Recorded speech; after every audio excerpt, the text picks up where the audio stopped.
Hindi pinalampas ni Vice Ganda ang naging biro ni Joey De Leon tungkol sa umano'y pagiging laos o hindi na uso ng ABS-CBN. Sa gitna ng kanyang programa, diretsahan ngunit may lalim ang naging pahayag ng Angkabogable Star na tila patama sa naturang komento. Ayon kay Vice, bagamat aminado siyang dumaraan sa matinding pagsubok ang kanilang network, hindi raw ito dahilan para maliitin o gawing katatawanan ang kanilang pinagdadaanan. Binagyang diin din niya na patuloy ang ABS-CBN sa paglilingkod sa publiko, sa pagbibigay ng tulong, impormasyon at inspirasyon sa kabila ng mga hamon. Dagdag pa niya, ang laban ng network ay hindi lang para sa kumpanya kundi para rin sa libo-libong empleyado at manggagawang naapektuhan. Hindi raw biro ang mawala ng prangkisa at ang epekto nito sa kabuhayan ng maraming pamilya na umaasa sa industriya.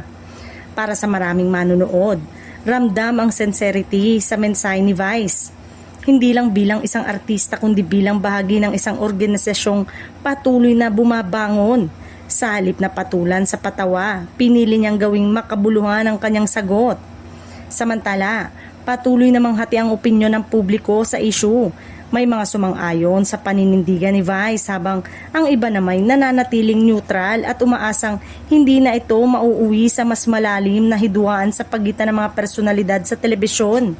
Sa kabila ng kontrobersya, malinaw na nananatiling matatag ang ABS-CBN.